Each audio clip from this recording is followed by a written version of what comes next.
Advanced Studio Classroom is on the air.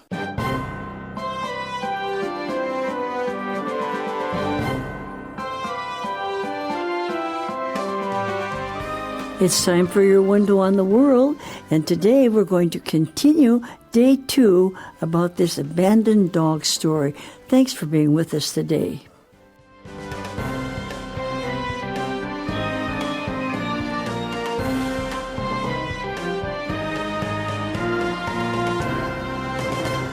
As we get ready to start the story today, if you have your magazines, you can open it up to pages 20 and 21.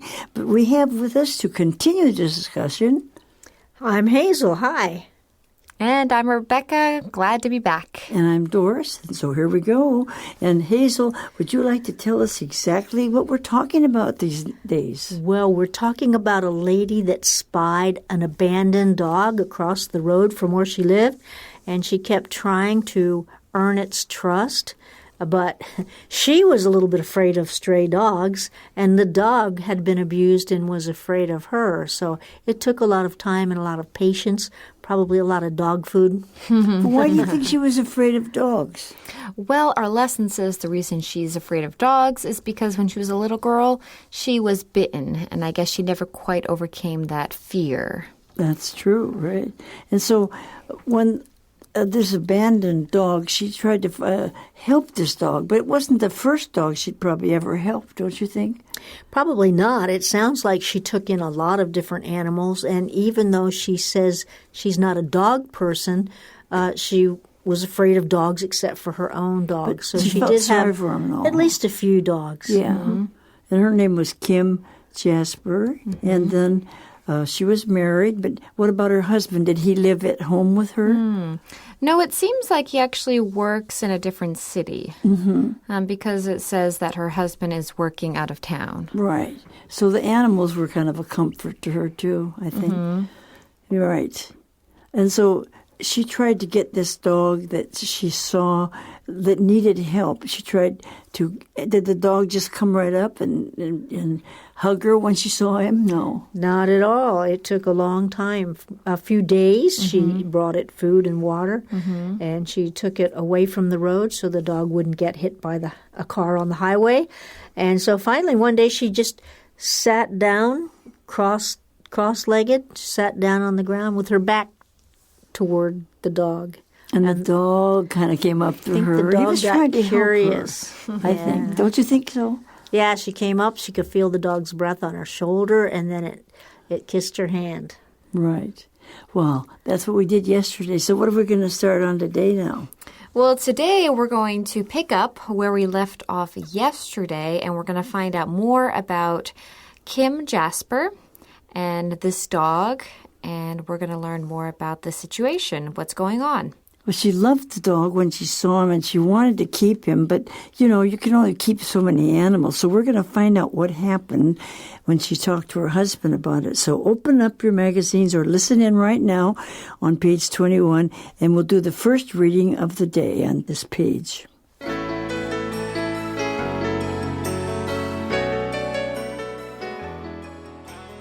During the couple's long-distance conversation that night, her husband firmly rejected the idea of taking on another homeless animal. Even though Kim was very drawn to the dog, she totally understood the logic about not taking on one more pet. In agreement, the couple said their sweet goodbyes across the miles. Then, in the wee hours of the morning, the landline rang. "Honey, I want you to keep that dog." Kim recalled her husband's shocking words, how he said he was restless and couldn't sleep all night. So even though he worked in another city, they talked a long time on the phone and everything. And he thought, no, we just can't take any more animals. He rejected the idea, let's not take on another homeless animal, please. Now, remember, he encouraged her before to befriend the dog and to try to get it into the yard, perhaps, because she probably rescued abandoned animals and then found new homes. That's true. But when she looked into the dog's eyes, she thought, I can't move him on. I can't take this him dog away. in and then find a home for him. I want to keep this dog, but her husband said definitely not. He firmly rejected that idea because she probably already had too many animals.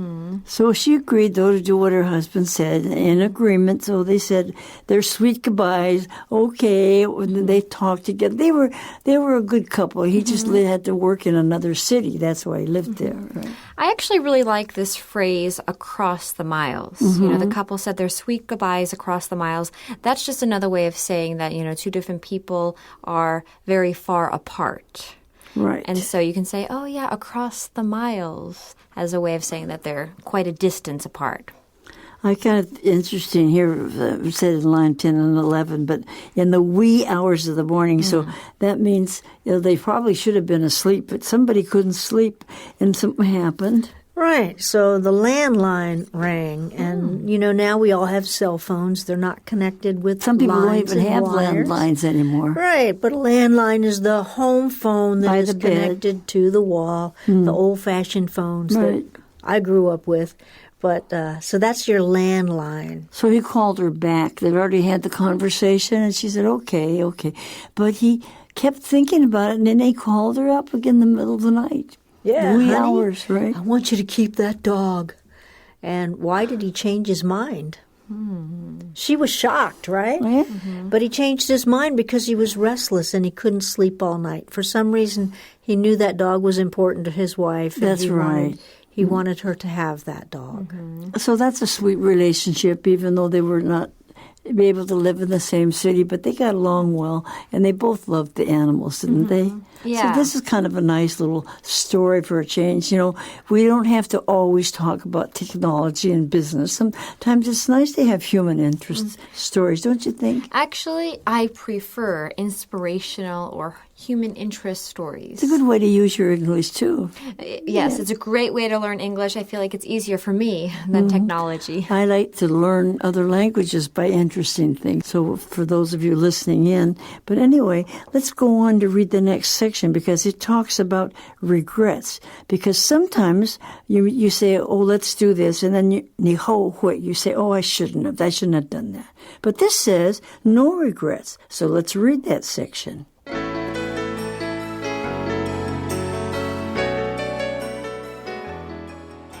No regrets. It was a decision that would be easy to regret. A dog constantly escaping from the yard, handmade outdoor furniture torn to shreds, and more. I told Jan on the phone that there's damage. But when he got home, he never said a word, Kim said. It was Jan's first time to meet Ruckus, who had been aptly named. While Kim labored with her 8-month-old pet in obedience training, her husband returned to the Midwest to work. By early spring, Ruckus was invited into beginner agility classes. By September, the pair had made some progress.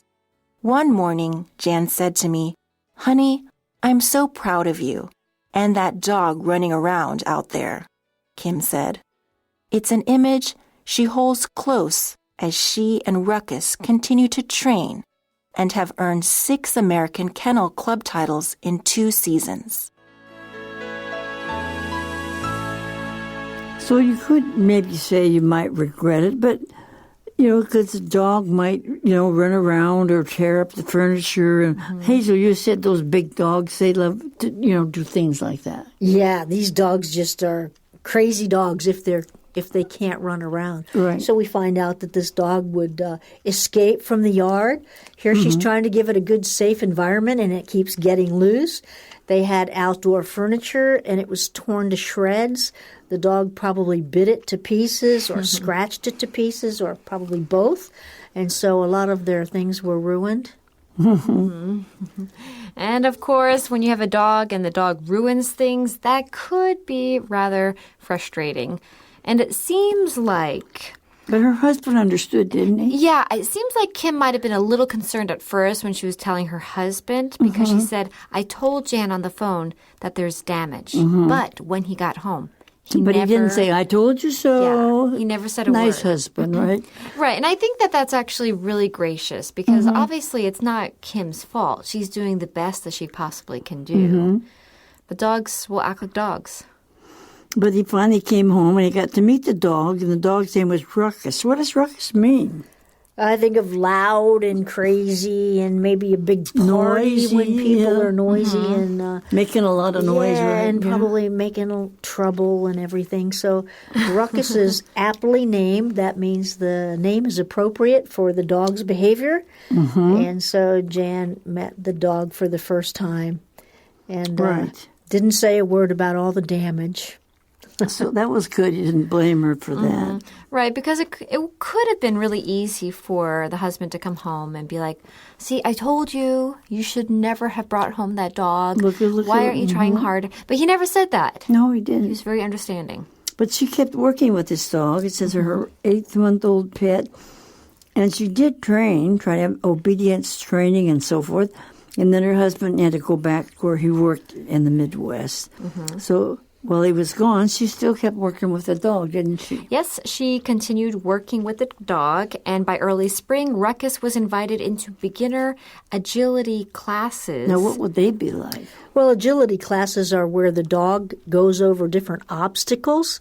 Sometimes it has to run through long tubes and climb up high fences or jump over jumps.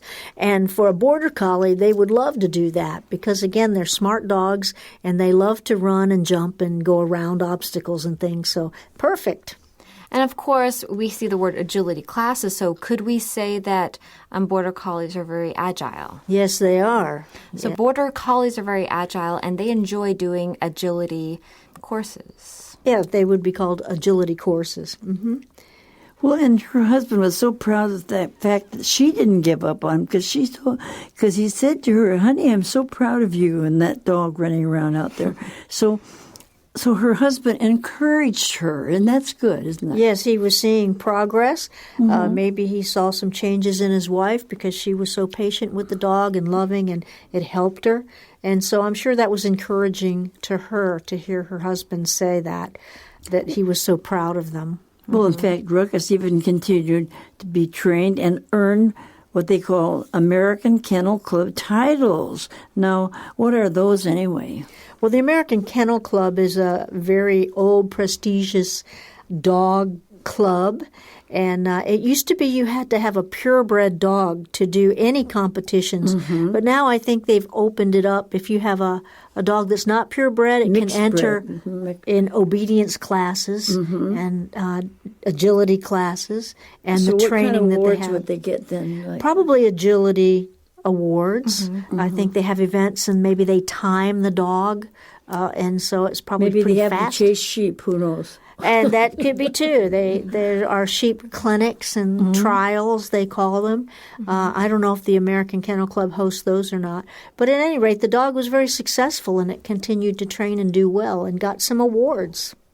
So that was good. So it took time, it took training, but she did love the job. And she had other pets too, and we'll find out more about that. But we still have one more paragraph to read, and then we'll find out more. So let's finish the next section.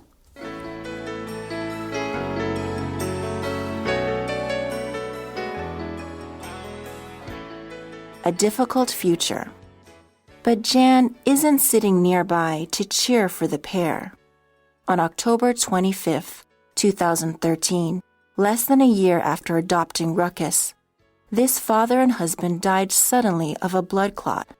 A day, Kim said, our lives changed in the blink of an eye.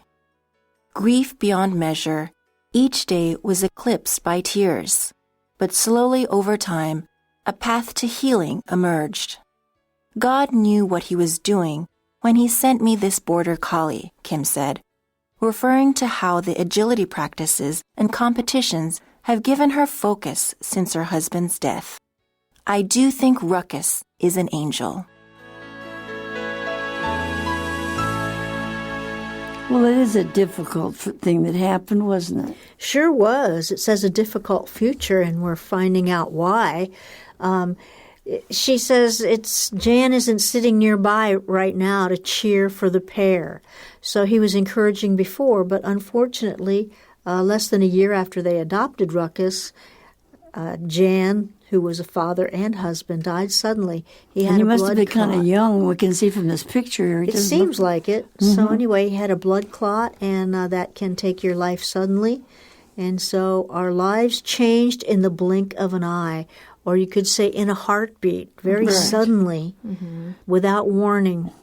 So we never know what's going to happen, and it's very difficult sometimes to face the future. And so sometimes we don't really realize, the things that we have right now, how they're going to help us, and they can be a comfort, whether it's your parents or your animals or your friends.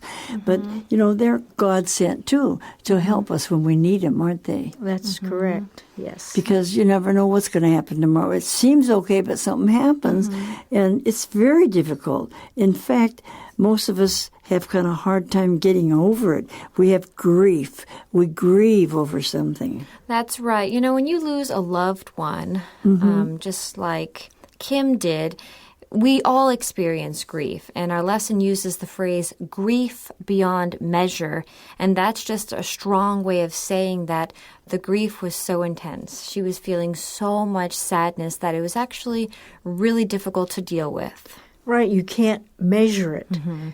It was so much grief, and each day was eclipsed by tears. She was crying again and again and again. But slowly, over time, healing emerged. So slowly she started to feel a little better. And she kind of felt like, well, God knew too what he was doing, because he knew this was going to happen, and so he let this dog be here. And so she kind of felt like the dog was heaven sent, didn't she? Yeah, and of course that's encouraging too. You realize God's timing. She realized that this dog was there, and she took it in. At first her husband didn't want her to keep it, but then he couldn't sleep, and so he said, keep the dog. He didn't say a word when it tore everything to pieces. Right? He was very gracious about that. And as she looked back on those things, it was reassuring to her, I'm sure, that God knew the future for her and gave her this special dog. And I think that that's an encouragement to me because, sometimes we don't always understand things that are happening. But the beautiful thing is that God knows what he's doing.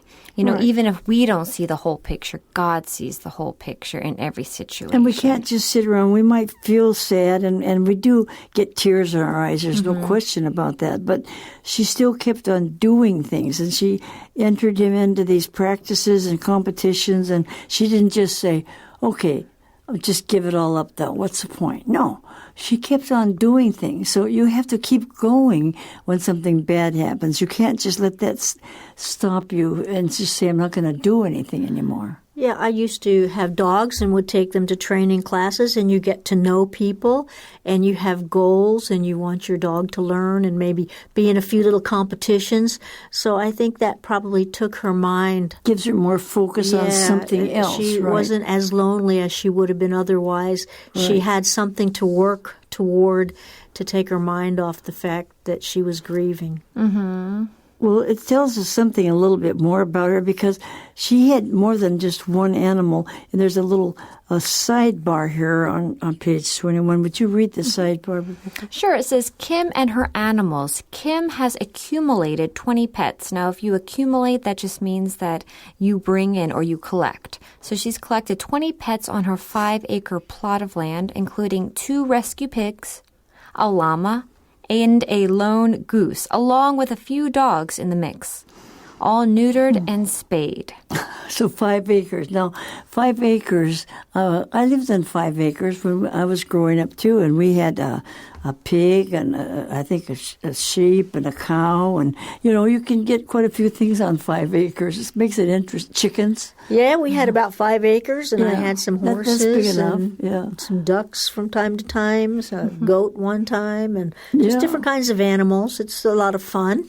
It is. I feel sorry for people that just have to live in an apartment and they don't know what it's like to have a yard and have animals around. When kids are growing up, it's so nice to have. Don't you think so, Hazel? Sure, we really really enjoyed that time. Yeah, that's why a lot of people like to move out to the countryside, you know. Right. And up in the mountains and be where they can be with animals and sheep. Absolutely. I think it's especially important for kids Yeah. to be able to have an area where they can run around and play. Or they may end up like the border collie. You know, they end up tearing stuff up or getting into trouble because kids are going to be kids. They need to be able to run around and get their energy. And then they learn how to take care of the animals and everything. And it's kind of nice when kids do have that opportunity, isn't it? Sure. Yeah. But the story is a good story. But it tells about the kind of animals she has. Most people don't have llamas. Llamas are usually from South America, aren't they? I always wanted a llama. They're pretty interesting looking. One time I saw an ad for one in the paper, and my mom took me to look at it. I'm glad you don't have one in Taipei because there's no room for llamas. Well, in she Taipei. didn't buy it for me. At that time, I didn't have any money, so I couldn't buy it. But she didn't buy it for me. But it was nice of her. As I look back, it was very nice of her to go, and we had a nice chat with the lady about llamas and how nice they are and everything. Yeah. Very cute. Yeah, they're kind of different. But, you know, it says here that the animals are all neutered and spayed, and that's very important. Even, especially nowadays, there's so many animals. What does it mean to do that? Well, that means they can no longer have offspring. So if you neuter a dog, it can no longer They have have an puppies. operation, right? Right.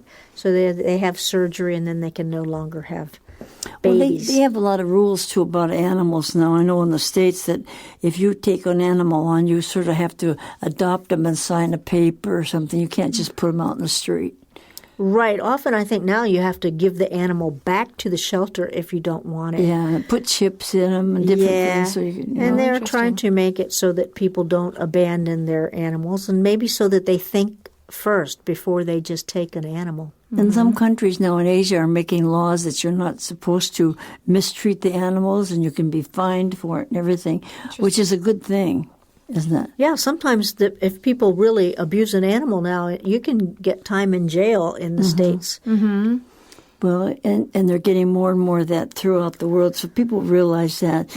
But, you know, animals are useful and they're helpful, and animals and plants and this beautiful earth that we have, it has to work together in harmony, and we have to take care of each other. Don't we? Yes, we do. And I just wanted to mention that our lesson does talk about how all the dogs on Kim's farm are neutered and spayed.